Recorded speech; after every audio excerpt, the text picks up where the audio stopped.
Down in New York, they're getting ready for Hololive's English's second concert, the Breaking Dimensions concert that will be taking place in King's Theater, Brooklyn.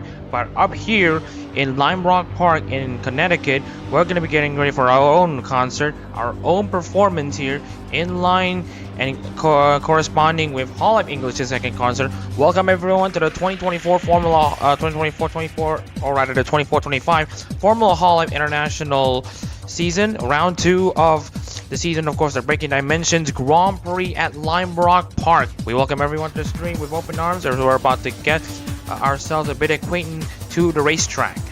So let's introduce ourselves to Lime Rock Park. Of course, it's a historical venue. It's seen a lot of sports car racing in the United States. It's of course home to the Skip Barber Racing School, of course owned by Skip Barber. We're looking at a racetrack that is only about just over 1.5 miles in length, about 2.4 kilometers in total. Only 7 corners in just those 7 corners. I think it's the shortest amount, or rather the lowest amount of corners in any of the racetracks seen in aero competitions. I think only Red Bull Ring could come close, but this one just takes the cake. Oh, anyways, we're looking at lap count at race 1, 52 laps for today. Race 2, 84 laps. That will be for Sunday morning. And then also for both of these days, there will be a 10-lap invitational race for only the EN class car. They will not score points in that, but this will at the very least be a showcase race for the EN class cars. For target lap time, it will be at around 40 seconds. Also, I believe it's the fastest lap time in any of the racetracks in aero competitions, so that's also nice to see. It's also the reason why we chose Lime Rock Park is because it is literally only about 120 miles from King's Theater, the venue of the Hololive English's second concert, Breaking Dimensions. As we mentioned to everyone here, it has the fastest lap time. It's also the shortest track in the schedule, second shortest in the ARO, only behind Tsukubus Circuit. But because Lime Rock Park is way faster, as you can see here by how the track looks, you can expect a lot of high-speed action here on the racetrack. So also we're just going to do a bit of something here. We're going to be showing to you the points format for the unified rounds. For rounds 2, 3, 4, 5, 6, 7, 9, and 12, which should be 8 rounds of the season, we'll be using extended points format. Please do pause at your own leisure to take in the amount of points that the drivers will earn in this round. So this is the points format that we'll be seeing here. So anyways, we're going to be taking also a look into the championship order before we take a look into the starting lineup for the Breaking Dimensions Grand Prix Invitational Race, the 10-lap Invitational Race for the EN class cars. So a bit of a recap, Hanari, Miyuki, and Zeke Wimberly won their respective races in round 1 of the season. Miyuki won at Yeongnam and Zeke Wimberly won at Montreal. As you can see here, we see the initial standings for the drivers. We saw some crashes featuring Rafael de Oliveira at Montreal, which is very unfortunate for him. And for the others, like for example, Jonathan Waters, Harit Yazi, Aziz Moise, Bosval, Dan Evans, Liam Kai, Juan Costanto, and Jake Martinez, who were involved in accidents in Yeongnam, they're looking to try to bounce back with some better results. But at the very least, they do score points, and that is going to be at least a bit of a positive. So again, you can feel free to pause these at your own pleasure. With that being said, we're going to move over to the 10-lap invitational race as per the tentative. So we're just going to tell you everyone this on how we do our race format. So anyways, just want to share with you a bit of how we do it. So first of all, we're going to have a 10-lap invitational race for the EN class cars. And by EN class cars, I mean this will only cover Holomyth and Holo Council, which is now Holo Promise, and also Hololive English Advent. Although I believe for at least for the first day, they will be running on a concept livery, but I think this will change by race 2, by which they will probably be using the updated liveries that may reflect the Hololive Advent members in white uniforms that may debut in this round. So anyways, my name is Mamashad Reza in the commentary booth, and alongside me is of course Kamina Reba, who is returning after a pretty long vacation. So Reba, welcome back to the commentary stream. I want to hear your thoughts before we get this stream properly underway. First of all, I'm glad to be back. It's refreshing. So first things first, I'm gonna say to everybody that might be listening, I'm sorry if I'm gonna be worse than usual. But other than that, I think that this race might present some twists and turns, even though there's not many. Might be, as we've seen in the past few races, more likely in the last race, that these cars are struggling with tire wear. So there might be, as I said, twists and turns, and who knows? They might put up a spectacle that for us racing fans can surely be of a greater excitement than the concerts. But I mean, everybody who's listening, who's watching, Yeah. we are gonna remind you to go and watch the concert to support your favorite idols and idol. I mean, Yeah. So anyways, Reba, we'd like to thank your appreciation to share with us and to share with everyone here of the dedication for some of us to be able to attend the concerts. But first of all, we're gonna have a race underway for the invitational races. So we're gonna go to a bit of an interesting method for how we are going to share with, the starting lineup here, because this one is already preset. So it'll be a bit easier for us to, of course, show everyone how we're going to get things going. So anyways, we're about to show with you the starting 11, or rather the starting lineup for the Breaking Dimensions Grand Prix 10 lap invitational race for day 1, which is race 1, that is. So here we are at the moment.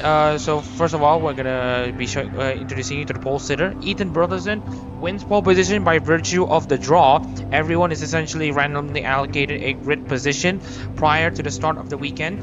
So here we have Ethan Brotherson, who will be starting on pole for Nana Shimume, and alongside him will be Bernardo Santiago second for Watson Emilia. Third place will be Liam Kai for Huckles Bales, representing the Sewer Rats, and Chanel Markman will start fourth in the first of the Hololive admin cars for Moko Biscard, part of the Fuamoko team. And then there is Ryan Kagawa fifth for Narissa Ravencroft, with Takeda Adachi sixth for Ninamai Inanis. 7th place goes to Wani Castanta for Oro Kuroni, with 8th place Koseki Biju versus Mohamed Shadrin Reza. 9th place goes to Evelyn Kuromi and Gao Gura, and 10th place goes to Hazik Yazid, driving the Shiori Novella number 90. 11th place goes to Nichimi-chan in the Fuawa Biscard number 25, and then 12th goes to Mori Calliope and Jake Martinez. 13th place goes to Corey Rica Mendes for Takanashi Kara, and Sven Jensen rounds up the 7th row for Iris. And starting from the back is the runners-up of the 2023-24 Formula Hololive International season, and of course the the winningest driver in Formula Hololive International competitions and Formula Hololive in general. Zeke Wimberly is going to try to create some shocks from the back, even though we only have 10 laps of racing. So that being said, Reba, we're about to get this race properly underway. Do you have any pre-race predictions? We've seen often how Zeke Wimberly, I know it's a bit of a stretch, but we've seen often Zeke Wimberly managing to pull some amazing stunts. Like, I don't know, if I remember correctly, in one race he managed to jump from 15th all the way to like the podium and even winning the race, if I'm not wrong. So maybe he can pull out something out of his hat, like a magician. Yep, true. All right. No, so anyways, we're about to get this 10-lap race in. Zeke Wimberly might have something out of his hat. Of course, he is what we call the king of nature. Of course, he carries with him 4 wins for Sarah's Fauna in his Formula Hololive International career. He could just be a Super Prix merchant, but maybe he could prove everyone wrong with a win, with his first Grand Prix win. So with that being said, here are the drivers already lining up for this race. Watch out for the crest at around the exit of turn 5, or because that is where the drivers may get a bit airborne, but we'll get into that later. So that being said, we'll have currently the 15 cars lined up to the start of this race. We've got cars revving up their engines now. Ethan Brotherson on pole position, and alongside him is Bernardo Santiago and they are properly underway for the start of this 10-lap invitational race here in Lime Rock Park. And it looks to me that Ethan Bertelsen has a great launch there. Everyone is going single file until Liam Kai. Here we see Ryan Kagawa trying to defend off Chanel Markman, and Markman with a great sweeping move around the chicane going to get up to 4th, or well, that is Chanel Markman, that is. And you can see here Bertelsen now leads Santiago 2nd, Liam Kai 3rd, Markman for Kagawa 5th. And you can see here Markman's gonna try to go in the offensive, but he's just about not close enough, and now Kagawa's on the attack. Since someone needs some grass back there, but it seems like everybody's fine. As Bernardo tries something down the inside on Bertelsen, and he gets the move down around the inside, and he pushes and he keeps the position. He's in front. We now have some fights at the back, 10th and 12th, Wimberley going up in 12th already. We have Yazio jumping Michan, Kurami jumping Adachi.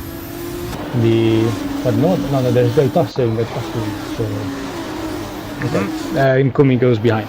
Anyways, we got, you can see here, as we mentioned, the crest at turn 5. You can see here going up the crest, we see the drivers actually going so fast in the corner that they almost jump themselves up in the air. And this is even with these high downforce cars.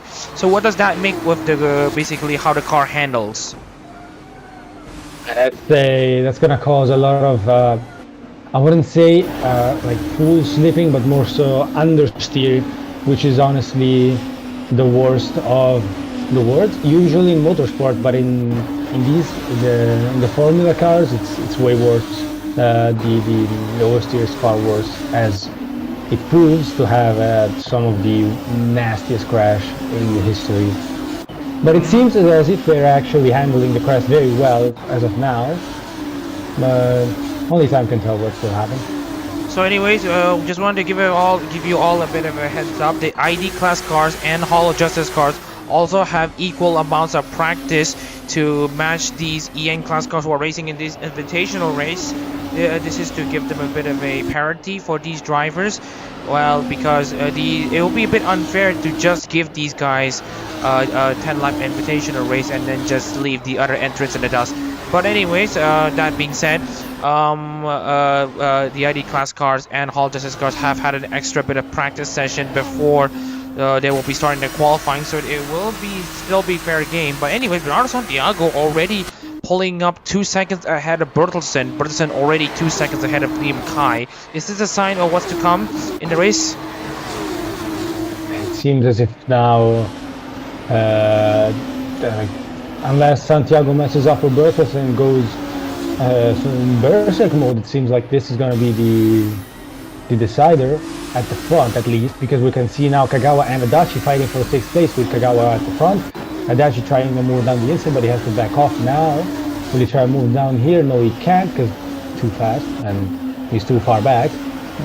Called common sense. And now Kurami tries to look down the inside, but doesn't have enough speed, isn't close enough. We'll have, this seems like this is it. But anyways, we get to see more battles further down the back. Here's Sven Jensen. Oh, there might be 3 wide. Mendes, Jensen, and Martinez. But of course, there's no room for Martinez to get down the inside. And now Sven Jensen now trying to challenge Mendes. Speaking of Zeke Wimberley, he does make a good comeback, all things considered. He did start from essentially last place and is now up into 12th. Yeah, but it seems fairly stuck, even though he just jumped 3 position. That's the most he got out of right now, and doesn't seem like he's in a pace to get something more, as every car is going roughly at the same speed except for Santiago and Bertelsen, which are flying away, just giving dust. As we have Adachi trying down the inside on Castanto, and you can see here that's a great move there by Adachi there to literally get down the inside. Meanwhile, further back, here's Zeke Wimberley trying to continue his amazing form up to this point. Here's Zeke Wimberley now down the inside on Hazik Yazi on turn 3 and then coming to turn 4. And here's turn 5, as we mentioned here, right-hander, and then boom, already they come into the crest. But as we mentioned here, you mentioned that if for these open wheelers get into the crest, and if they lose control, then that's almost going to be the end of it. But you can see here with these huge amounts of downforce, they're almost able to almost immediately get themselves still glued to the ground.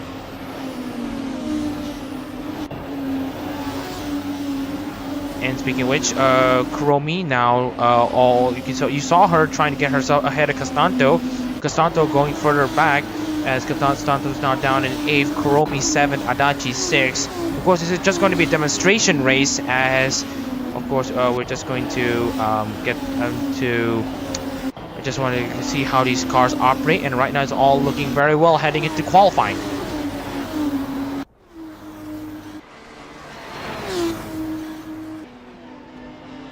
I am not sensing any issues from the internet sense. Reba is... I've had some interference by some unknown entities, so as my female creator, because she had hurt herself outside on the foot, and then now she's look, it's nothing, and I know it's nothing. You're the one that keeps coming in every 5 minutes. Oh yeah. Anyways. Yeah, she's a bit like this. But we have Markman down very close to Kai, just under 2/10, but it seems like they lost a lot of time. But now Kagawa gets it down the inside. And yeah, from trying to overtake Kai, he gets overtaken by Kagawa.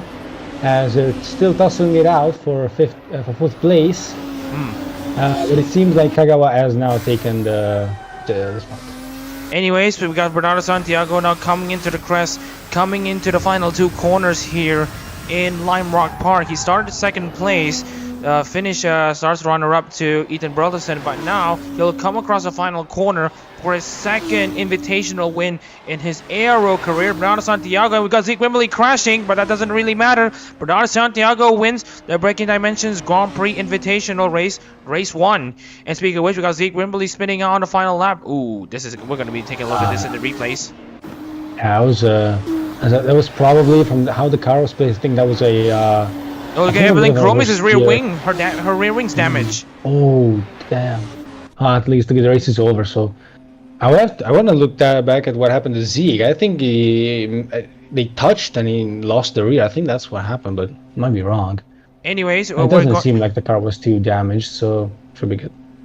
So anyways, we're gonna get a bit of a recap to what happened in the race, because we have Bernardo Santiago winning by about 6 seconds to Ethan Burleson in the Watson Emilia car, and for his second invitational win, here's Ethan Burleson coming in second place, the second best EN class car for the first time since the 5th Fest Grand Prix Split C race. And then we have Liam Kai, Ryan Kagawa sitting 3rd and 4th. And then we have Chanel Markman 5th, Adachi 6th, Michan 7th, Shazan Reza 8th, Costanto 9th, Sven Jensen does very well to get into the top 10. 11th, Evelyn Kuromi, Corey Rica Mendes 12th, Jake Martinez 13th, Hazik Yazid 14th, and Zeke Wimberly rounds out the 15 cars. So as you mentioned here, we want to see what happened to Z in the lead up to the final lap. So if you want to see what happened to him, oh, it was pretty ugly. So let's take a look at the replays here, see what happens. So very far ahead. It was like 11th, and then he just lost it. What happened? Well, you can see here there was a bunching up there. Here's Zeke Wimberly. Ooh, you can see that's good. Getting Evelyn collected. Chromi gets collected. Oh, that explains everything. And you can see here that was very, very ugly. Not so his if you fault. want to know, what happened to Evelyn Kuromi, so you can see here, here's Kuromi, here's Markman and Kagawa. While Kuromi did run 6th at the time. Oh, she went wide and made contact with, I believe that was Adachi. And then you can see more drivers going off. As you can see here, that's Nichi Michan, then collects Evelyn Kuromi, and then she spins around for good measure. Oh, that was a chain reaction of events. So we're gonna go to a bit of replay again. It's a bummer, and there's nothing that Wimberly could have done, honestly. You can see here first it was Adachi getting into Kuromi, and then Kuromi just trying to get herself back, and then there's also Nichimichan going off wide as a result, and then Kuromi going wide, and then collects Kuromi, and then Kuromi then herself loses control, and then when she loses control at around turns 3 and turns 4, then she collects Zeke Wimberly. Man, that was a mess of a race. That was a mess though. Here's the onboard. Yeah, Kuromi. Yeah, she goes off wide first. The curbs and goes wide. Okay. Collects Adachi, but Adachi is fine. Both are fine after this. Just a few position lost. Michin, yeah, goes wide. Kuromi crashes into her. Gets collected, and Wimberly just couldn't have done nothing. And here's the onboard for Zeke Wimberly as it all happens.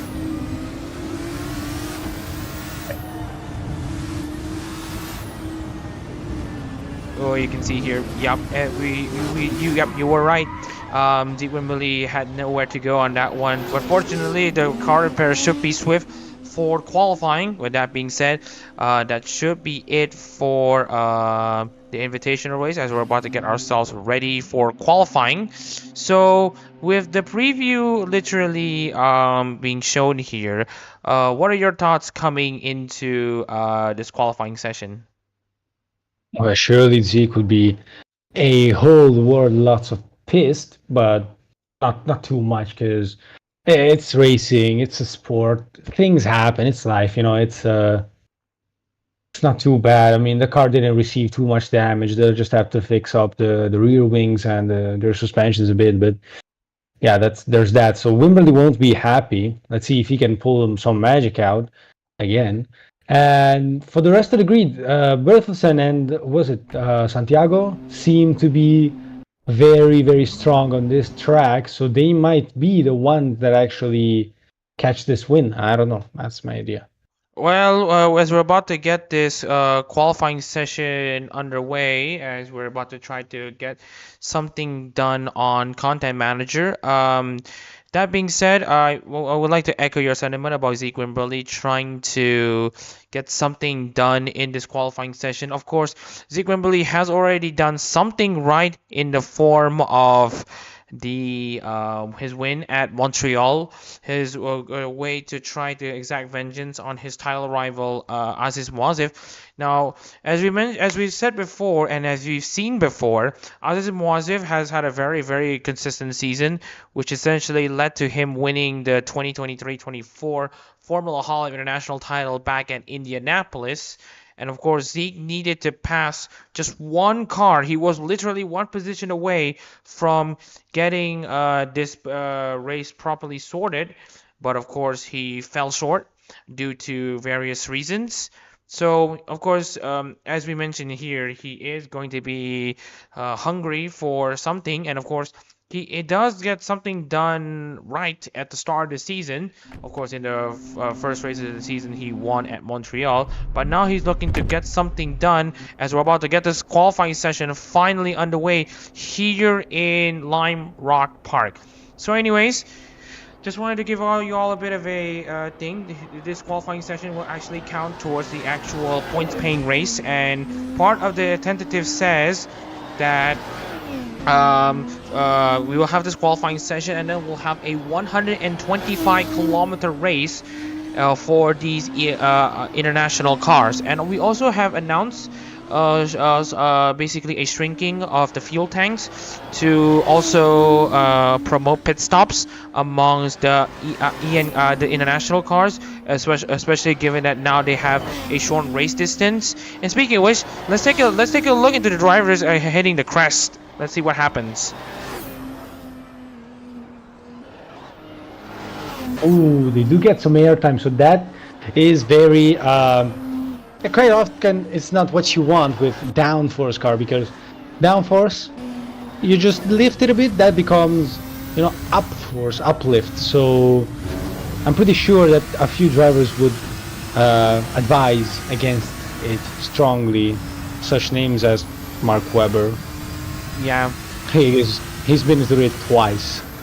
So anyways, we're about to get a lap in Reboot. So we're going to be taking a look at Takeda Adachi, who's currently coming into turn 5. And now coming to turn 6, Reboot, let's see you try to commentate this lap starting from this section before he starts the lap. Okay, I'll try my best, Under the bridge, down to the... Well, this is not... Okay, so we are in the main straight, starting the lap now, teams. Okay, down into the first corner, one of the slowest apparently, which leads into a chicane. Yeah. Second turn to the left, another very fast but still slowest in the track. Now back into the back straight, kind of, and then right up into the crest, full throttle, nobody cares. Down to the right, brake a bit, down 2 gears, up at it again, and again full throttle down to the right, and we're back at the starting line. And that's just allow. It's very fluid track, very fast, honestly. I've never seen a track that goes this fast. In my experience, it only was Austria, that's it. The only track that could go this fast. They go this fast and this short and this free flowing, and also with the elevation changes in that. Well, I can get your sentiment on that one as well, as of course this track is a fan favorite amongst the drivers in North America, as of course this track is set in Lakeville, Connecticut, in what is essentially a very picturesque hillside. And the owner, of course, Skip Barber, is a guy who knows his racing. He has his own racing school and all that, and he has been open to hosting events here in Lime Rock. Of course, the IMSA series, of course, visits here at the circuit often. I think this is for the Petite Le Mans round. Oh, there's a car off, and that is actually Dawn Elise, who have yet to set a time. And when she did try to set a time, she had a crash somewhere, and that of course puts her down in last place unless she gets the car back running. She will start 28th. That's not very good, as we're looking into the Jake Martinez now with his just wanted to check on Costanto, who is of course sitting on provisional pole right now, 40.716.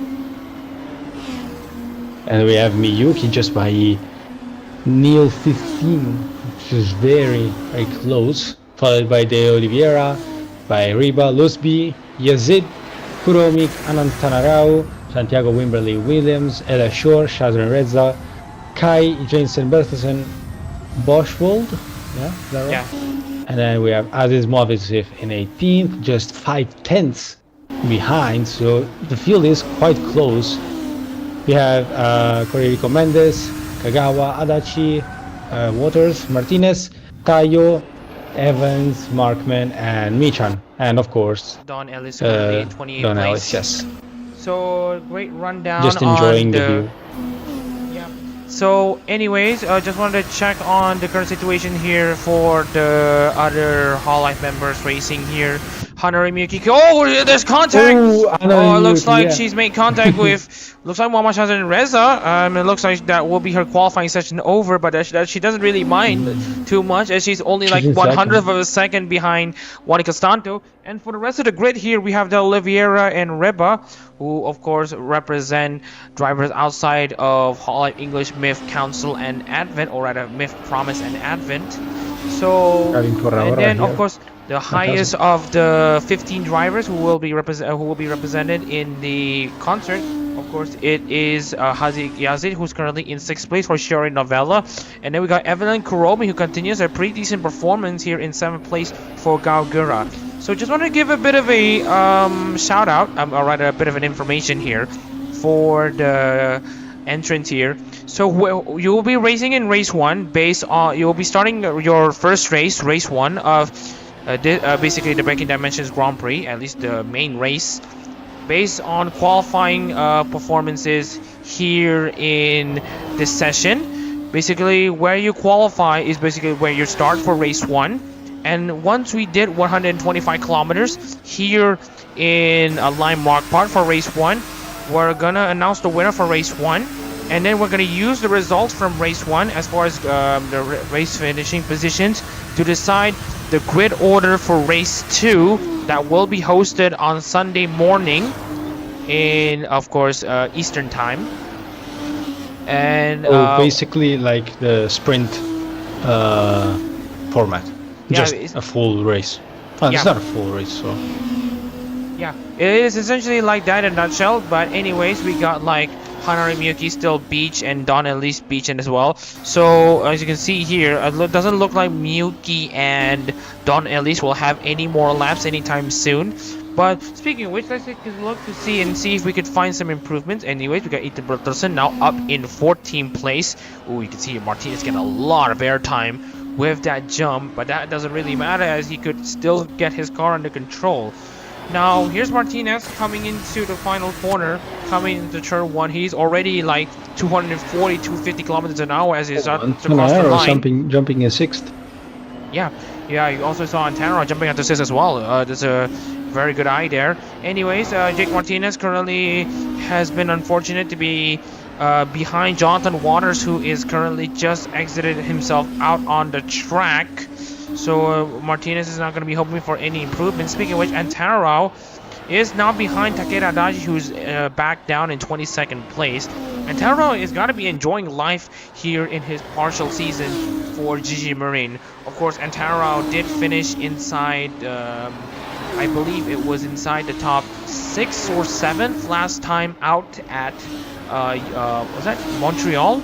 And he has been doing pretty okay since. No, he finished 11th at Montreal, so he has a pretty decent start to the season. And of course, he is currently racing also full-time for Nakamata Kaiyu. And based on the results in the past F-Holo International, in this current Formula Holo International season, he's currently sitting 12th for Kaiyu, and currently sitting a joint 21st for GG Marine. So we have a lot of hope here for Antanarao as he continues to improve day by day. Of course, he finally has broken his pointless streak in Hololive GT3 after 5 races scoring no points. He's finally able to score one at, of course, Sepang in the Sepang 400. But anyways, Antarao is currently putting himself into the pit lane, and he continues to try to get his ascent up forward. Yuri Rafael Oliveira is also trying to do his absolute best to vindicate his loss 2 weeks ago at Montreal with his current 3rd place starting spot. And also we have Reba currently 4th, Williams now up into 5th place, Antarao 6th, Boswald 7th. And right now the only one out of the 15 drivers between Myth, Promise, and Advent to be up inside the top 5 is Juan Costanto. Which drives for? May I ask? Oh yeah, not very good with. Oh, okay. So, I mean, Time Warden gets the fastest time. Kind of a. It feels very fitting. True. But anyways, just wanted to check on everyone else currently in the field. Chromie currently in 8th place, trying to get past Jake Martinez, who now has clean air but has been struggling to get a good lap time. And of course, his fastest lap time is of course at a 41.56 for Martinez. As you see here, Martinez tries to get himself at it, but of course he's still a bit far back. Speaking of which, just wanted to see where everyone else is at. Nichimi-chan currently down in 27th place, just behind his fellow Fuamoko teammate Chanel Markman by about 0.3 of a second. But if you were to multiply the track length here in Lime Rock Park by 2 times, this will mean that Nichimi-chan will be 2.6 seconds behind Juan Costanto, which is actually kind of worrying. But I mean, it's not like that, so we don't have to worry too much. I mean, sometimes I've seen drivers who can't truly perform during qualifying, but can manage to pull off something during the race. You can never know. Anyways, I'm one of those guys, so yeah. Basically, the ones who struggle in qualifying can sometimes are sometimes those who are able to basically just keep things consistent in the race and all that stuff. Speaking of which, we got a train forming here. We have Hinochi Tayo behind of course, Nichimi-chan, who is now free to race and all that stuff. We got more drivers coming to the pits. That's Liam Kai, who's currently sitting in 17th place. Southern Reza in 16th. Bertelsen 15th. So while we're gonna go into a bit of an intermission break here to adjust the timing tower, how's qualifying so far?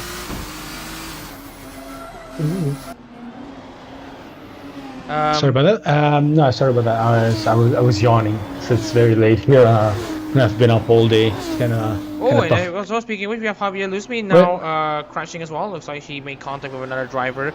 Again, we see like 3 cars already out in this qualifying session. Oh, there's another one. Almost 4. Yeah, almost 4. It looks like Dan Evans also made contact with Aziz Moaziv, that looks like. So this is going to be a serious omen for what will happen in race 2. And just to answer some of the viewers' questions, if you crash in race 1, will you be able to start race 2? Yes, and it will be based on your final positions in race 1. This is to basically give everyone a chance to restart and all that stuff. Sure, it may not be fair if you crash on lap 1 and you're able to basically grab 52 laps back and all that stuff. But we're just treating these races as 2 separate races, and of course, race 1 also has a direct connection to race 2 and all that stuff. But we also wanted to give these drivers a chance to get themselves back at it in these 2 races and all that stuff. Race 1 is mostly just going to be a race to determine who will start where on race 2. This seems pretty easy. I mean, as we have Dan Evans going up the crest with Adachi is behind him, or is it the GG driver? Oh, the GG driver is currently in Tara, who's still in 6th place. But let's see if we can find some improvements here as he's about to cross the first sector timing beam. As you can see here, he's now at 2 tenths behind. But if he can find some slight improvement in these next 2 sectors, which will come absolutely rapidly, as you can see, 32.3. He does lose a good amount of time in the first 2 sectors, so we won't be seeing any improvements from him anytime soon. And speaking of which, Aziz Moaziv, though, from under our noses, he grabs provisional pole with a 40.65.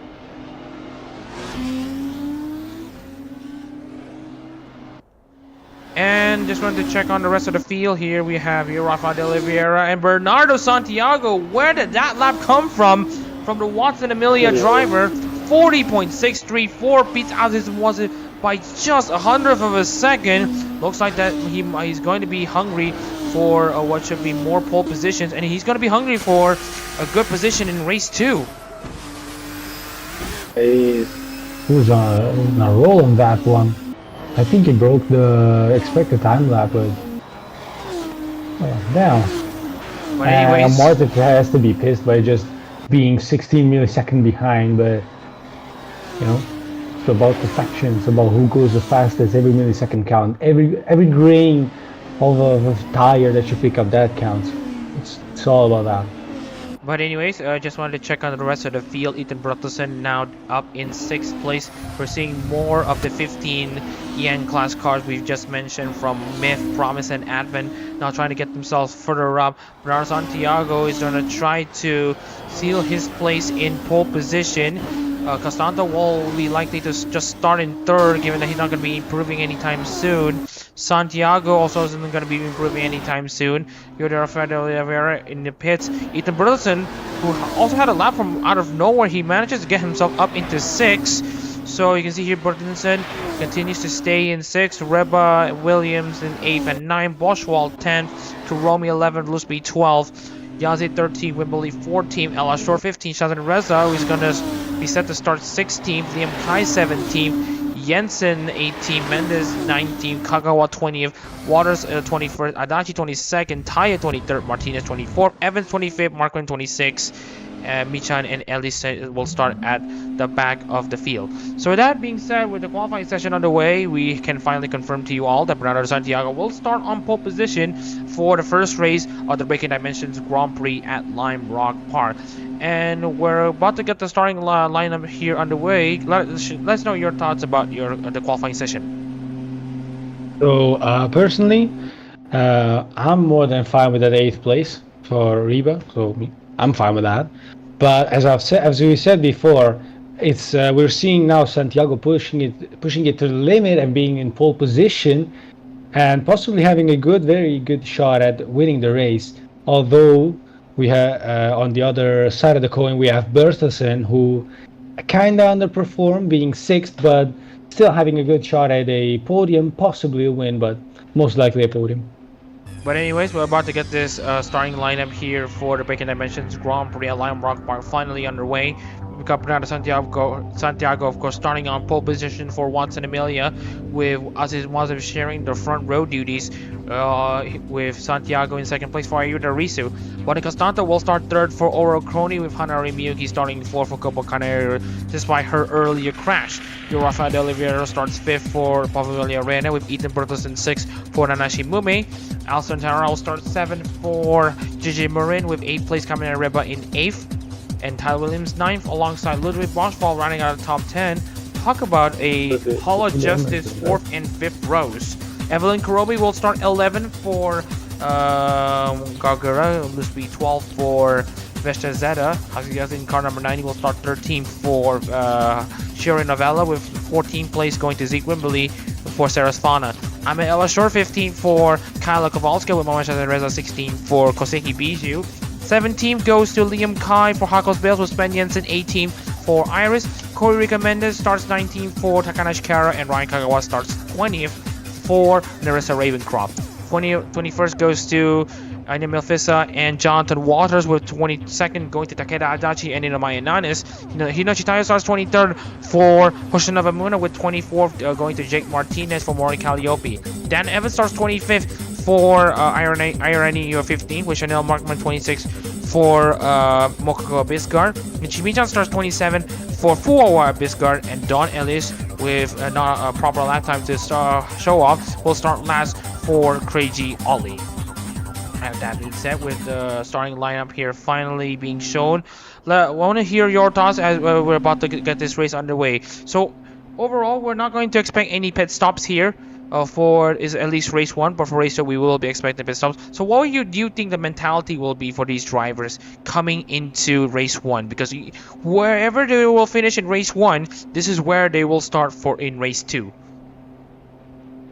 But I believe that the best I'm seeing myself now in one of those cars, more likely the Aurora one, since and I'm thinking, okay, I gotta make it through this race as intact as the car can be, keep the car on track, don't mess up.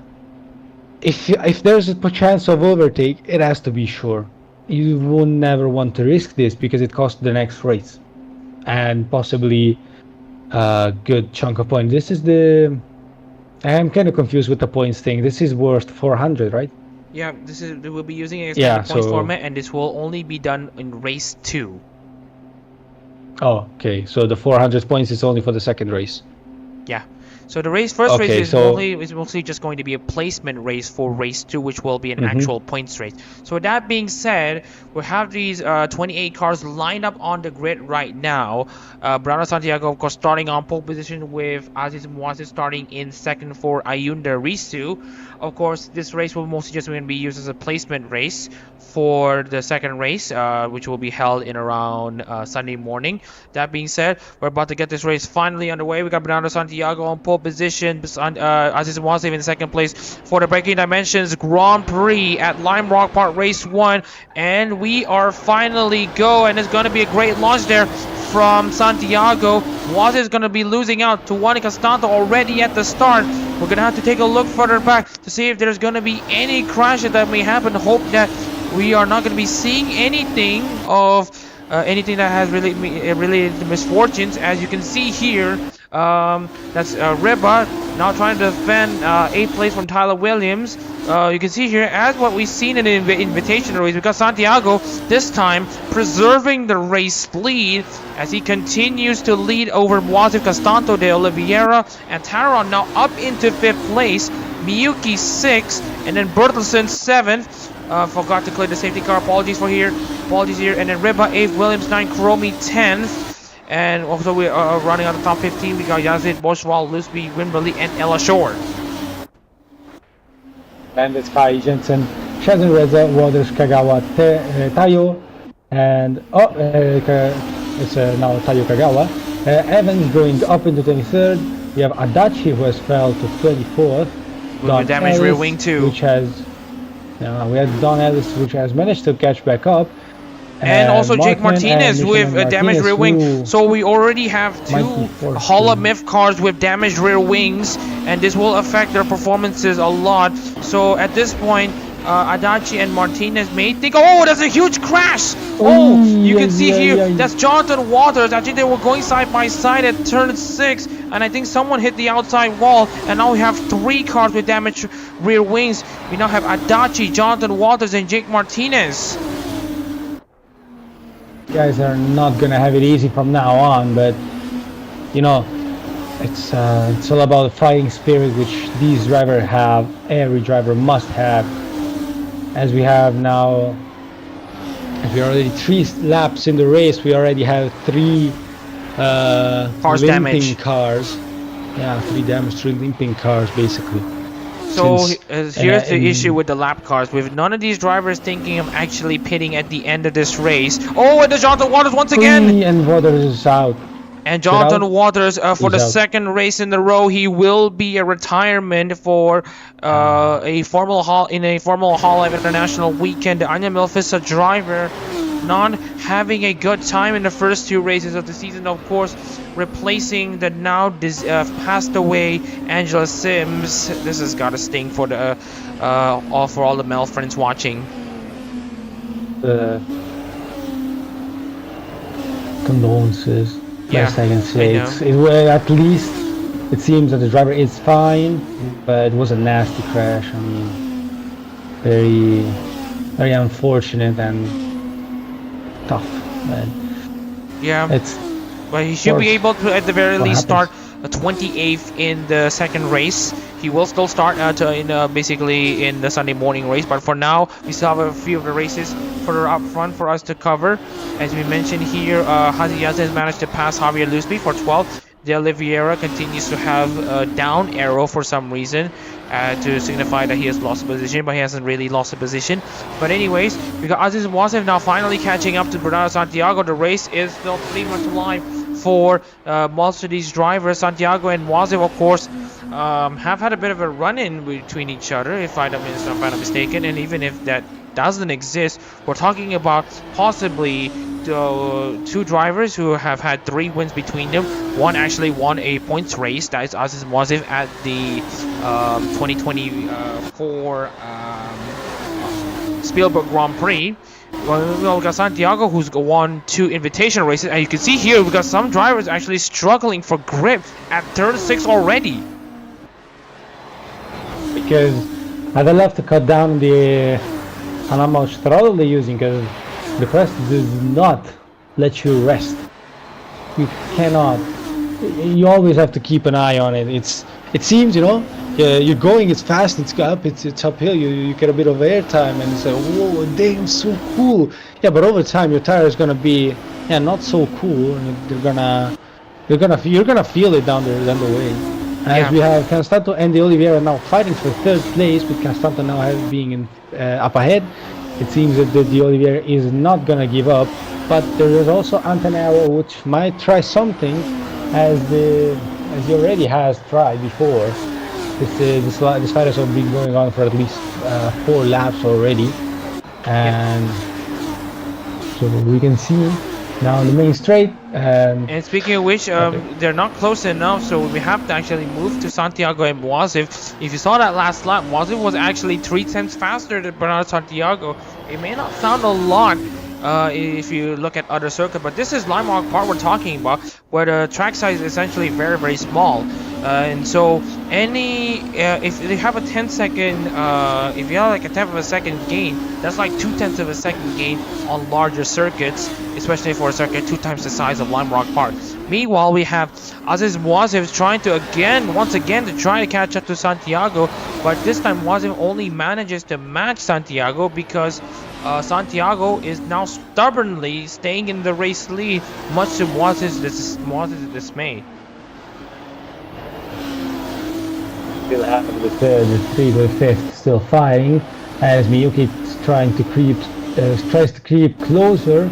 We have Bertelsen in 7th, Williams 8th, Reba 9th, which is slowly but surely catching up to Williams. We have also Kuromi, which is trying to sneak back up. We have Boschwald, and then we have Yazid Luzbi Wimberley, which is already outperforming his last attempt. He's doing fine, already catching up to Luzbi. We have Ben Jensen, Ahmed El Ashur, Liam Kai, Corerico Mendes for the Chiara car, trying to do something, maybe try to overtake Kai, but then we have, well, it doesn't seem so. We have Kagawa Tayo, Sheldon Reza, Dan Evans, Elise Michan and Markman as the last drivers who still have pretty intact cars. Takeda Adachi and Jake Martinez are essentially racing with damaged cars, and Jonathan Waters currently in the pits after his massive collision in the start of the race. Anyways, we are about to finish lap 10 with Santiago currently still in control of this race. Aziz Wazir currently in 2nd place. If you want to know where the lap cars are right now, here's Jake Martinez and here's Takeda Adachi. We're going to be seeing lap cars much earlier this race than all the other races we've seen so far. Oh, and here's another battle. We want to take a look here. Rafa de Oliveira is going to try to make an overtake done on Costanto. Costanto now has to defend against Antanarao, who is now charging up to the field here. He's shown a bit of a promise back at Montreal, and now he's going to try to get things done here in Lime Rock Park. As you can see here, as you mentioned before, it was fun the first time when these drivers tried to navigate these medium to high speed corners, but then you have to think about the race, or you have to do this like multiple times over, like 50 times, 60 times, 70 times, 80 times, and then the tires are going to start screaming for mercy, as we've seen with Casantos' tires maybe at the mercy, because he's currently struggling to get some grip in when it comes to these corners, and now Antanarao is hounding him at the back. Going on that gearbox, waiting for a small mistake to try and swoop around the outside, even given how Antanarao takes, doesn't seem too much, but a way less aggressive approach over the crash compared to Juanica Santo, as Juanica Santo is now losing time towards the Oliveira, and Antanarao is actually gaining some. Maybe he'll try something down the inside into turn 1. Can he do it? Keeps it down the inside. The Oliveira is not letting go, but he can't keep up. His tires are way more consumed than the Antanarao, so Antanarao now is in 3rd place. Well, rather 4th. Oh no, 4th, yeah, I mean, mistake. Anyways, Antanarao currently on the charge here. Although he's having a pretty mixed season in Japan, he's currently having a pretty decent season internationally. If he can have a good run of races in the first 6 races, which is essentially the first half of the Formula Hall International season, this will at the very least set up very well for Hyuta Asano, who will be taking over this ride from round 7 onwards, given the agreement that he's had with the series host following Minato Aqua's pending. Oh, and then we also just want to note that Dan Evans has also crashed, actually, so there's going to be a second retirement. Oh, there's more crashes, and that's Evelyn Kuromi, and that's Zeke Wimberley. And there's going to be a massive pileup at the end of the first 2 corners. What a crash that was! And to say that those are supposed to be the slowest corner, how do you mess up? I mean, what are they trying to do there, honestly? I'm sorry for Dan Evans. We know each other pretty well. He's a fellow, he's a nice fella, an nice Aussie, but we have to look into that after this. But yeah, we need to check on what actually happened, because that was a nasty accident. As we mentioned before, given the tight and high-speed nature of this track, I expect a lot of crashes, and we are expecting a lot of crashes indeed. And now we have Hazik Yazid now struggling with grip himself. He's going to get overtaken by 2 of his Hololive Advent teammates. As you can see here, Yazid now has to concede something against Shazrin Reza. Oh, you can see actually we got drivers going off wide in the first 2 corners, and maybe there was a bit of a give and take in that one. And speaking of which, just want to look at Zeke Wimberley, who is currently retired from this race. Evelyn Kuromi is also retired with serious wing damage as well. Evans and Waters too. Sorry for that. Sorry, I didn't mean that. Sorry for the F-bomb. It's a reflex, but I think I should have shut up. This time, the only time I speak, look what happens to Wimberley. I'm sorry, guys. It happens. This is the last time It happens, and again, we'd like to apologize to the audience for a bit of a slip up in the tongue. But anyways, we have Dawn Elise, who started actually from the back, following her qualifying accidents. Now she's up into 19th place. Yes, we have Yazid in the back, slipping all around the track. He's always touching the grass. I don't see it too well. I'd keep an eye out for Yazid. Speaking of which, it does feel like we're seeing a bit of a mirror to what happened in last year's ENE Hololive English concert, which of course ran as a non-points race.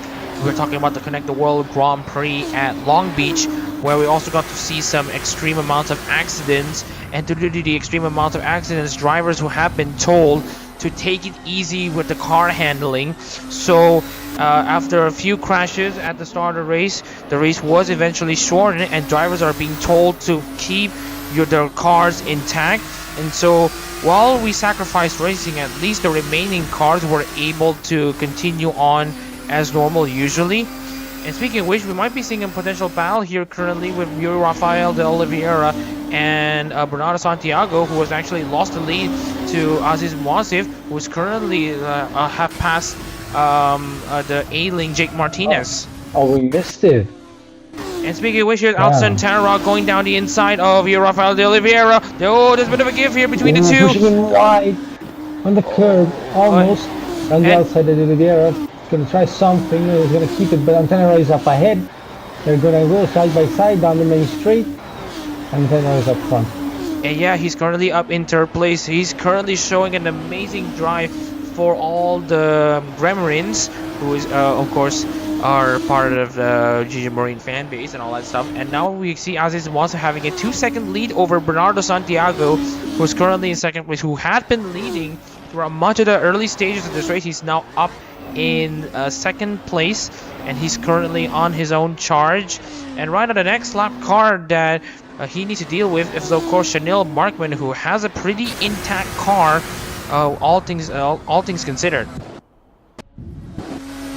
Instead of Martinez, who is in the midst of the top 10 and with a broken wing. So I hope nothing happens around them, but yeah. Speaking of which, just wanted to check on the cars that have been involved in accidents. Of course, you get to see some of the other cars here. That's see Wimberley's car parked over there, which is of course a shame for everyone to see.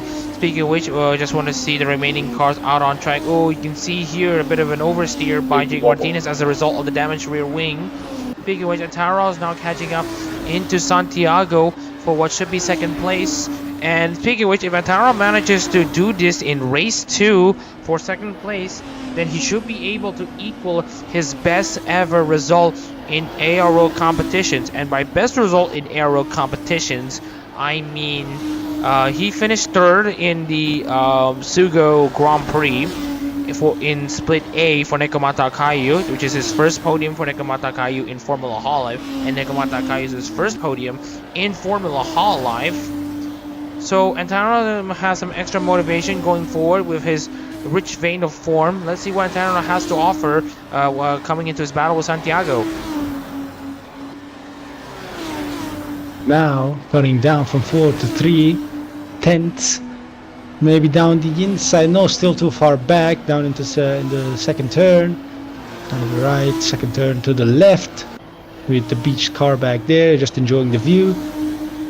As Antenna gets closer and closer, we have Lucy's box, but a bit wobbly there. I don't know what happened, but it seems. But anyways, we got to see Antenna actually trying to get closer to Santiago. Santiago's gap to Moasif now dropped down to 1.9 seconds. Aziz Moasif hasn't exactly caught up with Chanel Markman just yet. But Santiago is now slightly under pressure from Antano, who has a very good run from the final corner. He's going to go down the inside. He's going to continue his charge. Parts of him may be sleeping, but this side of Antano is at the very least on the charge. He's now up in second place, beating Santiago down the line. and as it stands right now, he is able to continue his amazing run of pace and his amazing set of laps that he's done so far, that he's going to be set to actually pass Aziz Muazif for the win in race 1. But of course, this win in race 1 wouldn't actually account to a lot. Well, at the very least, this will mean that Antara will start on pole position for race 2, but Antara is going to try to get this win regardless. We would also like to remind you that Red Bull does not sponsor, and it is not included within this competition. So I don't know how the hell Antara is doing what they're doing, but they are catching up to Muazif as if they were cutting through butter, now to 9/10, possibly 8/10 by the end of the lap. Speaking of which, I just want to give a bit of a highlight here. Don Ellis actually pitting in the middle of the race. This would actually mean a bit of something here, because right now this was a bit of surprise here for me to even find out that Ellis actually made a brief pit stop for tires. So this is going to be interesting to see, given that Ellis doesn't really lose a lot of time. Let's see how far Ellis can charge with everyone else having pretty worn out tires. So we see from the stats that Antara is a full second faster than Muazif per lap. We are just down to 3/10 by the end of the lap, so my prediction was too underestimating. Now at 4/10, they're slowly catching up, and there's gonna be who is Don Ellis or Markman that's gonna be in the way now. Yeah. And you can see here, Antara's gonna go around the final corner here to see if he can get a good slipstream, but unfortunately he's just too far back against the race leader Muazif. What is he? He's gonna go for a surprise dive on down the inside to actually stamp his authority in the race lead. The Gremlins are gonna be excited seeing their man Antara try to grab something for Gigi Murray, and as you can see, run on the outside and the inside once again at turn 4, and now coming into this very funny straight here as Antara goes into turn 5, still blocked by Chanel Markman. He has the race lead for now, but he has an extra challenge now trying to defend against Muazif. Muazif almost ran wide there, but both of them managed to get themselves still clean, and now Santiago's now back in the mix in the battle for the race lead. And now Antara is clearing Markman, it seems. Or no? Yeah, they cleared them. And now Bernardo is up to clear him.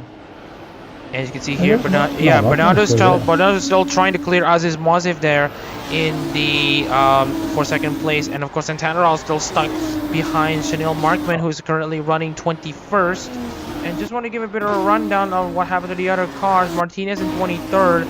Takeda Adachi is actually finally retired after his rear wing damage is a bit too much. Dan Evans has actually managed to get himself back in the race for he managed to get his car back on track, but he's now down a lap.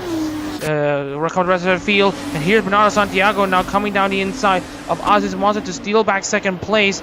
Antara, of course, has already cleared Chanel Markman. You all have Hanari Miyuki and Rafael de Oliveira battling it out for Hololive or Holo Hero Supremacy. As you can see here, Miyuki tries to fight back against de Oliveira, does well in style as Miyuki now gets up into 4th place.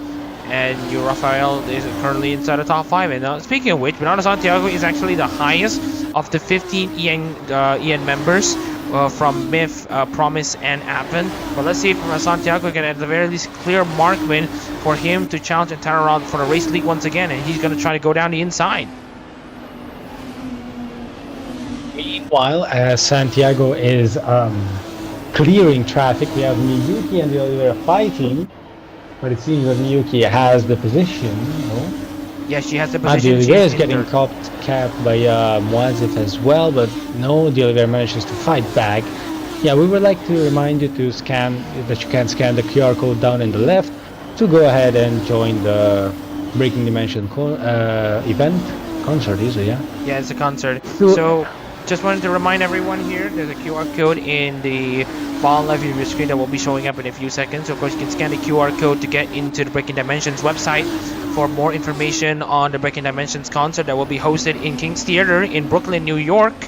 So, and of course there will be streaming ticket information that will set you back a few dollars, but it will be a good experience.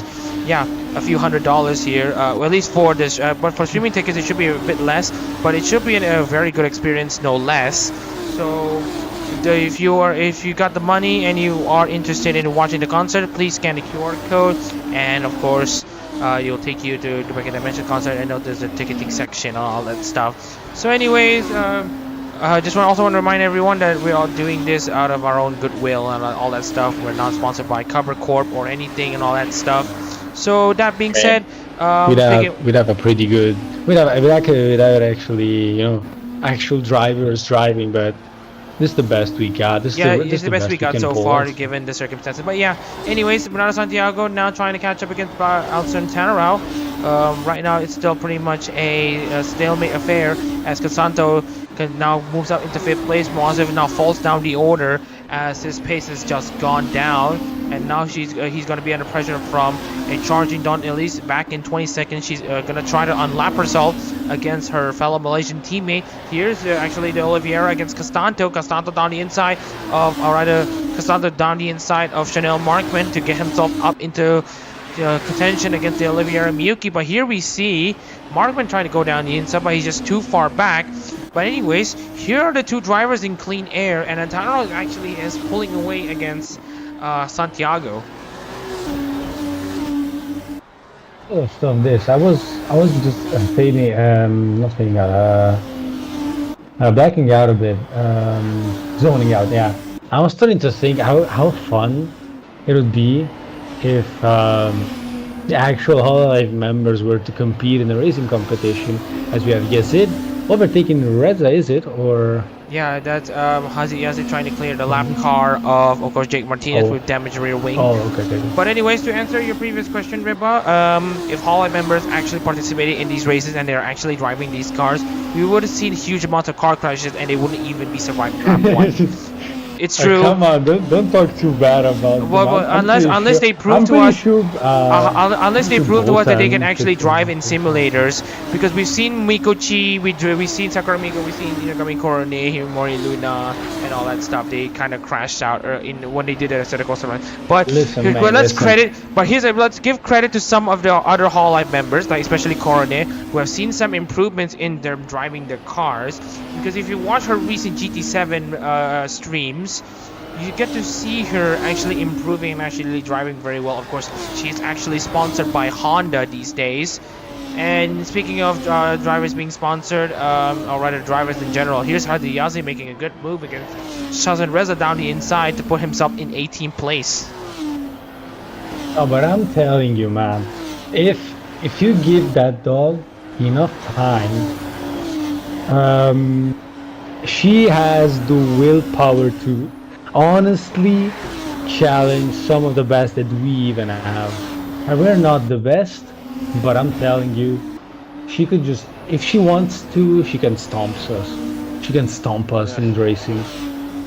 Well, I'm telling you, we'd have to try to get some hooks, you know? Yeah. See if she'd be down for it, but kind of impossible because she speaks Japanese. But again, if the time is available and she's up into it, she can always contact us, either on Twitter or on our email and all that stuff. So, anyways, the contacts are always open. If Courtney herself wants to participate, if any other Hololive members want to see some participation in these competitions, then, well, the door is always open for everyone. Anyways, speaking of open doors being open, the doors are now currently being open to other drivers trying to challenge Tara Miyuki and Oliveira. Santiago's now fallen back into 4th place, but again, this doesn't really matter, as in race 1, race 1 essentially only determines the grid for races, so this is only going to be some sort of qualifying race. So right now we got most of these drivers just trying to remain intact and not take too many risks. Unfortunately, some of the other drivers did not get the memo, especially Martinez and Adachi, Evans and all that stuff. But at the very least, Evans is back out on track despite losing a good amount of time. Adachi, of course, has to retire from the race due to severe damage. There's Wimberley stuck in 26, Evelyn Cromie in 27, and Jonathan Waters 28. So speaking of which, We got Evelyn Kuromi, we got Zeke Wimberly, we got Takeda Adachi, and Jake Martinez being involved in accidents. So that's 4 of the 15 Yen class drivers representing Holo Myth, Holo Promise, and Holo Advent members being involved in accidents. So that's a bit of a sad thing to see. But what's not sad is Eden Bertelsen and Sven Jensen currently continuing their race inside around the fringes and inside the top 10.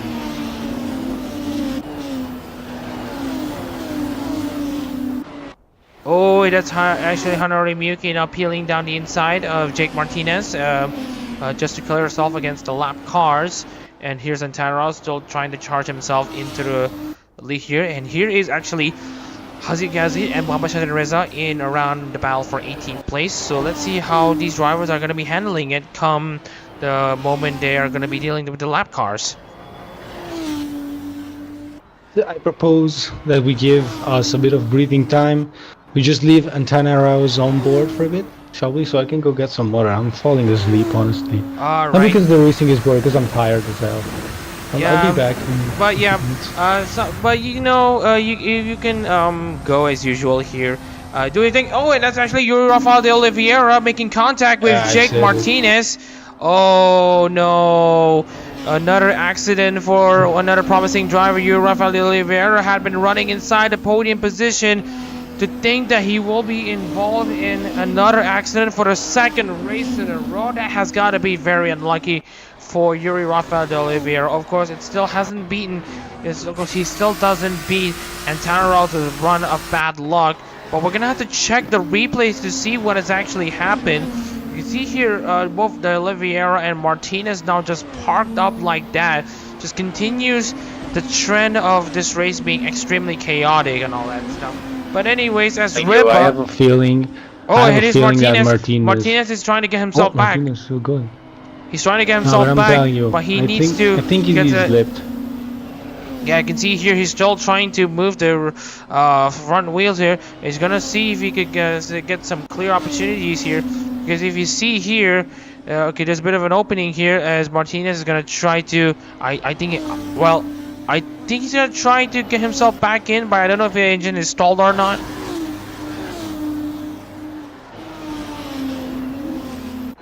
Oh, but anyways, we got Juan Costanto now under pressure from Dawn Elise, who's now the fastest car on track by virtue of her having the freshest tires out of anyone so far. Anyways, we have Antara and Miyuki still leading this race of basically part of the 13 Hololive members that are not directly taking part in the concert.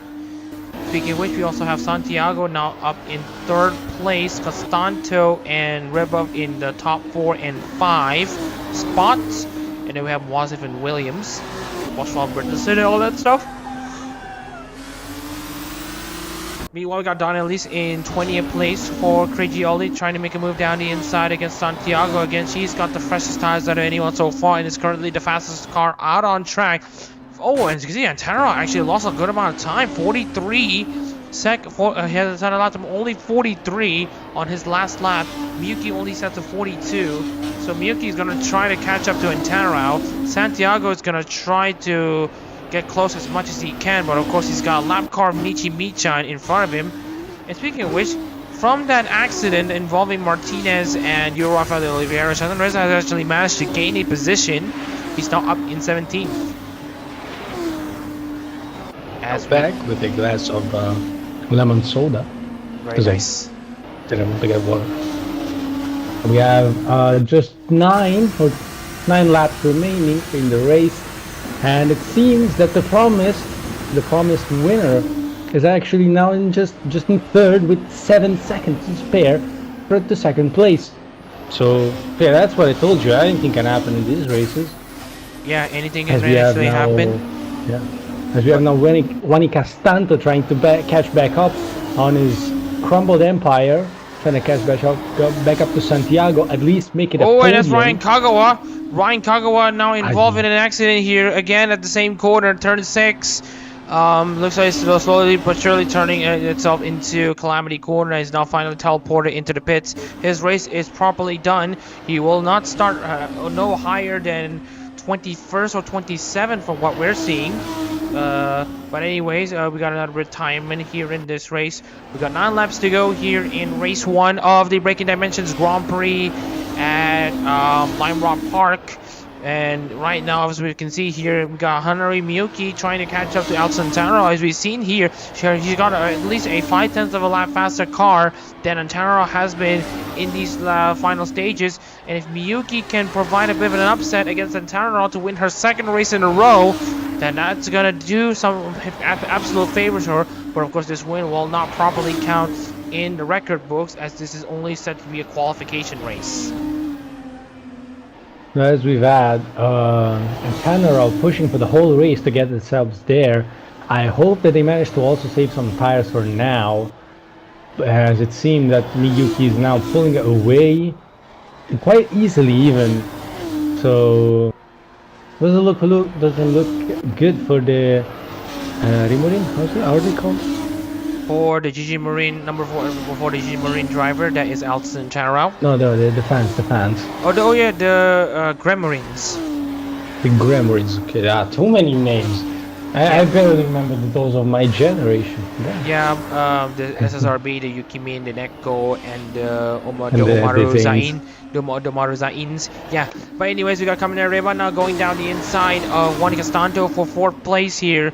He's shown some decent promise there in the last round at Yongnam, and now he's gonna try to go down the inside, sticks it down the inside on Castanto, and he manages to get himself into 4th place.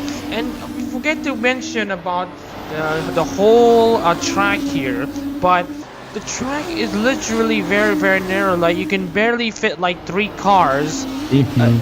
And of course, this is caused some pretty crazy accidents here. We already have just about 7 cars already retired from this race, and now getting very close there. Very close. That was holy. Yeah, that was very almost tapping each other. I saw them in the wall. They hit each other on the wheels. That would have been a surefire spin and a crash for these 2 drivers. That was amazing race. That was an amazing move by Kamen Reba to get himself into 3rd place. Meanwhile, Hanare Miki continues her charge in the lead. Also, it's going to be something that she has to be very much accustomed to. The Kobakers are no direct participants in the Breaking Dimensions concept, but at least the ID members are making their appearances known in the Anime NYC event in New York City. And of course, we got Indonesia members participating in this race as well. So just want to give a bit of a recap on the retired cars right now. Ryan Kagawa in 22nd, Yuri Rafa de Oliveira 23rd, Jake Martinez 24th, Takeda Adachi 25th, 26th goes to Zeke Wimberly, Evelyn Kuromi 27th, and Jonathan Waters 28th. As we have now, it seems to be just 5 laps remaining, with Antenarao having caught up 5 places. Ribasso, Miyuki 3, Castanto 1 position down, Santiago 4 down, Once 4 down, Boschward gaining 3, Williams gaining 1, Jensen gaining a whopping 9 positions over Berthelsen, one of the favorites, losing 4. And also just want to highlight something as well, Michan and Elise gaining 9 positions each as well. Yeah, exactly. But anyways, as we've briefly seen here, Dawn Elise was actually trying to make a move against Reba as she tries to unlap herself against the field. And she actually managed to get back her 19th place before she made her pit stop, which is nice to see. She's not going to try to catch up to Nikki Michan down for 18th place. She's got the superior car, so she has the time. She's got the car. Now she needs to properly execute this move to get this done. Miyuki is still about 0.5 of a lap faster than Antara. As you can see here, Dawn Elise makes her move down the inside for 18th place. Nikki Michan tries to counterattack, but she's just too far back. Meanwhile, the charge now continues for Elise to try to stretch her 18th place gap to Michan as much as possible, because her gap to Nino Shitayu is around 16 seconds. So to get something in the final few laps is going to be a bit of an impossibility, I guess. But anyways, we are now at 3 laps to go. Hanari Miyuki now in complete control of this race. What are your thoughts in this on this first race so far? I mean, It was one hell of a race now. I mean, it can still be even more. I'm not saying anything, I'm just opening to the possibility. But as of right now, this race was one hell of a wreckfest. One hell of a close race. Very good action, very good overtakes, amazing saves even. Every turn is a save basically. Every time they go up that crest, they're, I don't know, they're almost down there. It's amazing how they're doing it, and there's been a complete down the turning. inside. Yeah, speaking of which, continue. Yeah, we had a full upside down with how do you call it, the favorites being just a 5th and 10th. We had rookie and Tanarao. Yeah, it's a rookie, no? Well, rookie in the National Series. But yeah, we got to see some upsets left, right, and center. But what is going to be certain is that Hanari Miyuki will continue her reign at the top. Although this is going to be essentially a qualification race, Hanari Miyuki is just going to take it as it is going to be, as will be any other race. With Hanari Miyuki now coming across the final 2 corners as she slides around turn 6, coming to turn 7. The Mantra Hujan continues to reign. As the mantra continues to shine across the drivers, Hanari Miyuki is going to cross the line to win race 1 of the Breaking Dimensions Grand Prix at Lime Rock Park. Alex Santana will be very proud of his result so far, given that he will be starting race 2 on the front row alongside Miyuki. And Kamen Riba continues his podium stretch to 2 races now for Raura Pantera. Costanto finishes 4th in the first of the 15 EN class cars that are set to represent the 15 Hololive English members that will be racing, or rather performing, in King's Theater in Brooklyn. Santiago runs up the top 5 after starting on pole position. Good, Swiftness is still good, all things considered, but let's talk about the results elsewhere.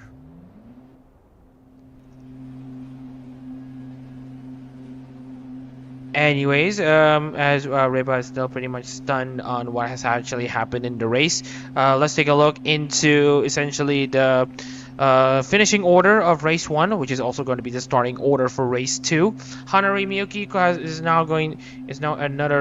now essentially a winner once again. I'm not sure if I'm lagging, but I think we're not lagging anymore. Okay, we're still good. hearing you fine, man. Anyways, Hanari Miyuki will wins race 1 of the Breaking Dimensions Grand Prix at Lime Rock Park. Will start on the pole position for race 2 of the second race.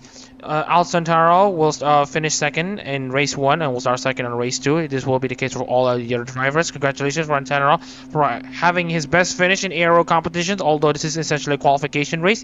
Kamen Riba finishes 3rd for Raura Pantera with Juan Costanto. 4th for Oro Crony. Bruno Santiago 5th for Watson Emilia. 6th place goes to Aziz Monsi for Ayunda Risu. Ludwig Boschfall 7th for Cecilia Immergreen, with 8th place going to Tyler Williams for Elizabeth Rose Bloodflame. Sven Jensen 9th for Iris, with 10th place going to Ethan Bertelsen for Nanashi Mume. Javier Lusby 11th for Vesha Zeta, with Liam Kai 12th for Hakos Bills. Ahmed El Ashor 13th for Kyle Kowalska, with Koi Recommenders 14th for Takashi Kara. Sheldon Reza finishes 15th for Koseki Biji, with 16 going to Hinoshi Tayo and Hoshinova Muna. 17th place goes to Hatzik Yazid for Shiro Novella as the last driver on the lead lap. Don Elise finishes 18th for Crazy Oli, with Nishimicha 19th for Forwa Bisgard. Chanel Markman 20th for Mokogo Bisgard, despite their issues in the first race so far. They actually managed to make it a Fuwamoko 10th row. Then Evan finishes 21st for Iranio 15 as the last driver to have crossed the line, despite finishing a few laps down. Ryan Kagawa, the first of the DNF first, or rather the last of the DNF first for Nerissa Ravencroft. He will be starting at the very least 22nd. Rafael de Oliveira for Pavali Arena 23rd, and we got Jake Martinez for Mori Calliope 24th. Takeda Adachi 49.9 is 25th, and then we got Emily Kuromi 26th for Gaokura.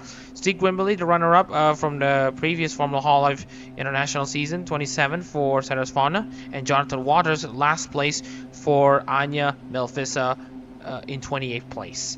So that being said, we're gonna need to check the replays here. But before we get to the replays, I want to hear your thoughts on this race so far, on how chaotic it has been, and what tones it will set for race 2. Surely it has set a good it has paved a good way for Miyuki and Tenarao in her somewhat of a rookie season, for Reaper's season, and basically a top 5. Though there might still be some mix-up between the top 10, as we've seen today. The whole grid was flipped upside down, given all the crashes and all the change pace, all the issues that crest brought, all the tire wear and tire grip. Yeah, anyways, so we're gonna need to check the replays here actually to see what's actually happened. So here is Jonathan Waters against Hinoshi Tayo.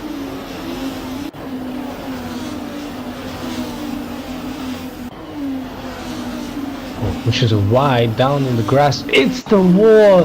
Oh, nasty crash. It's amazing how he kept going after that. Holy. And that doesn't actually explain about Jake Martinez's rear wing, because here's what happened. He was just clipped. Yeah, so here's what happened on lap 1.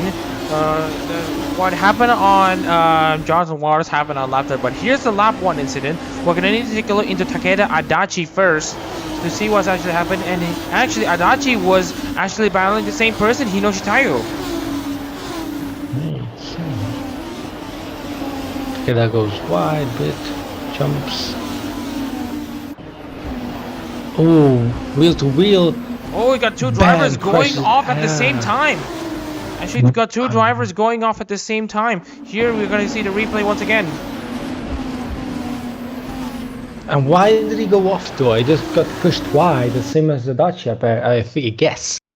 That's my guess. Yeah, just want to check. Same thing. Just pushed wide.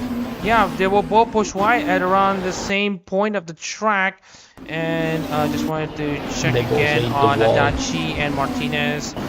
Yeah, you can see here on this replay shot on what actually happened here. So here's what happened. Oh, and also at the same time there was Liam Kai. Liam Kai was also involved in the accident as well. So here is what happened to Takedachi. Let's take a look at his onboard. Oh, there was a bit of contact between Hinoshi Tayo and Adachi. Oh, well, that was seriously not trying to be mean or anything. I was truly a very Arab moment, because Arabs are known for driving on 2 wheels. That was amazing 2-wheel driving. Yeah, 2-wheel driving, but yeah. But anyways, here Jake Martinez is on board. Same thing. What happened to Adachi happened to Martinez, and this time it was Dan Evans who basically instigated the accident. So here's another angle here. They got lucky they didn't eat each other's, they didn't drink each other's radiator fluids. You know? Ouch. They got very close to that. Yeah, well, notice a bit of something as well. Speaking of which, we also got to see a bit of a off-track moment for Liam Kai. So here's what happened to Liam Kai. Yeah, just some off-roading, you know. As Kimi Raikkonen said, no, boys. I mean, just a hobby for me. And at least Liam Kai manages to keep it on track. That's one thing that we have to highlight. But anyways, that was one hell of an incident on the first lap of this race. Here's another camera here. What happened to Martinez and Adachi and all that stuff. So, and then here's another camera. Just wanted to get a lot of views here. Here's Liam Kai, and here's Adachi. Oh, you can see here a lot of pandemonium on that part of the race at first. Speaking of which, that doesn't really explain about what happened to, of course, Jonathan Waters later on that race, because he ended up becoming the first DNFer. If you want to know what has actually happened, he's got a damaged rear wing and he has to face off against Chanel Markman. Here's what happened. Damage probably from the that's Chanel Markman forcing his way. What was that? That's Chanel Markman forcing his way against Jonathan Waters. He knows that he's got a lot of damage. This has to be a penalty. Like, he just bumps into him. Yeah. That's dirty. Yeah, that one is a bit more. That's a bit egregious there from Chanel Markman. So won't be surprised that he won't be able to keep his result, given that this is a qualifying race. But he will most likely get a grid penalty from that incident. Of course, it will be up to you on whether or what you want to decide. No, it's that was just pure evil. There wasn't even need for that. His wing was already half off. Why would you want to throw him in a wall already? Come on, he's already. You don't shoot a dead body. I mean, he's dead. And speaking of which, if you want to know what happened to Takeda Adachi, it's because I think there are actually similar events throughout this track. Here's Adachi against and then there's Koirika Mendes. And here's Koirika Mendes. Again, same thing as well. Again. Okay, so we're gonna go on board with Adachi to see what actually happened. Yeah, just left of the camera he landed. But yeah, bashed again into the wall. Nothing you could have done there.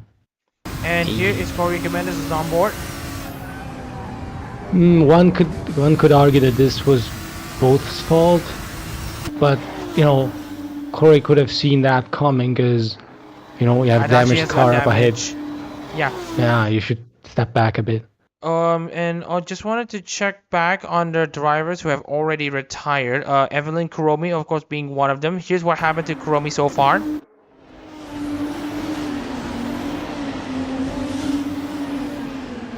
Oh, goes wide. Yeah. Here's what actually happened. So if you want to know what happened to Zeke Wimberly and Evelyn Kuromi, here's what actually happened. So check this thing.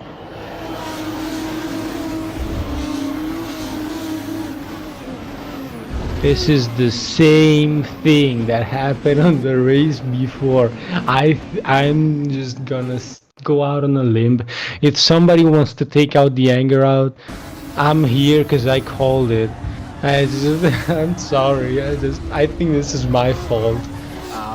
Ouch. You can see here actually collects a few drivers, and actually Hazik Yazid was actually forced out as well, somewhat. Just wanted to check about Hazik Yazid, and you can see she's got a lot of damage and she wasn't able to continue and actually block the way of Ella Shore and Yazid. And speaking of which, here's Hazik Yazid is on board as all of this happened. See a cloud of smoke and he goes off, loses it, controls it. Oh, textbook control that was. Very good way to save the car. You said it yourself. Speaking of which, we need to check back on the remaining drivers that have retired, see if we could find any more. Just wanted to actually just gonna go straight forward into this race, see if we could get some extra drivers who have already retired. Could I ask you for a piece after this? A piece? A piece of replay. Yeah, piece of replay. Here's Ryan Kagawa against Hinoshi Tayo. And because he tries to clear Jake Martinez, and here's how both of them crash. Yeah, Rian tried to push, was it? Jake Martinez?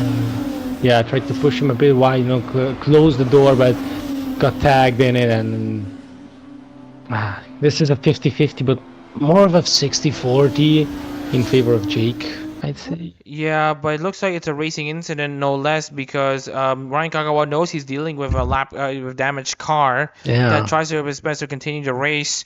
And of course, they both pay for essentially their what they did. Speaking of which, 1, 2, 3, 4, 4 drivers out. But of course, I just wanted to check on the rest of the field here if there's going to be any more of the drivers retiring, because we already covered Martinez, we already covered Adachi, Evelyn Kuromi, Jonathan Waters, Ryan Kagawa. Yuri Rafael de Oliveira was involved in an accident, and of course he was his car parked in the side of the track. If you want to know what happened to Yuri Rafael, here's what happened to him. Again, Jake Martinez was up ahead.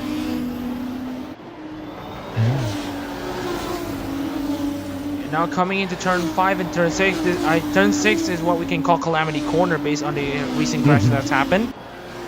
Has to go a bit tighter because of Jake. Clips it, yeah, because he was still controlling it up the hill, because you had to avoid Jake Martinez as he was going slower, and ended up collecting him. Yeah, and that should be it for all the replays, unless you have an extra replay. May I ask you? I wanted to see, and this is not to be beat around the bush. Narcissistic. I want to see how close that last overtake was by Reba on. All right, so we're gonna need to check on the replays here. It happens from time to time, so we're gonna check the final lap here, or rather, checking on the penultimate laps of this race. If we can get a camera like from up top, if that's possible.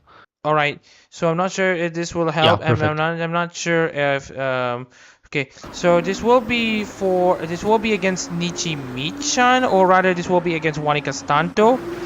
So here we have Castanto here, and I'm not okay. So Castanto already behind Reba and all that stuff. So we're gonna see. Okay, so here is the move. Here is the move. Oh, it seemed closer by the trackside camera. Looked way closer. So here is the move for Cameron Reba against for Bernardo Santiago, and you can see here that was quite close.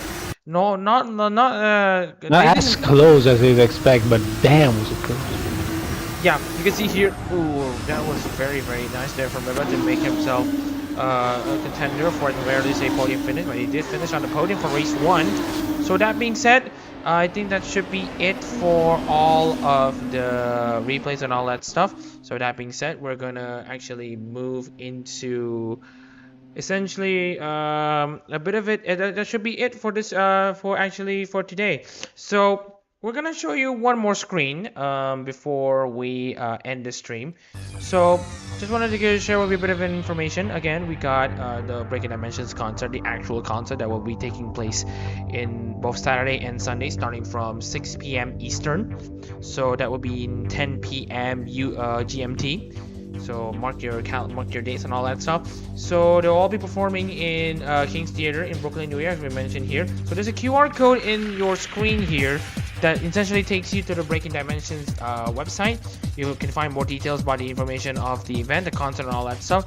And if you have the ability to buy tickets, then you can buy the tickets and all that stuff. You can get to see the Hololive English talents get to work in this concert. With that being said, that should be it for the stream for today. My name is Mohamed Shazarez in the commentary booth, and alongside me is of course Kamina Reba. We'll see you in Sunday morning for the continuation of the Breaking Dimensions Grand Prix weekend. We got to see what we need to see today. I would like to ask everyone to take care, and if you're able to get tickets for the concert, go buy those tickets. We'd like to see you cheering on for these Hololive members. And until then, take care.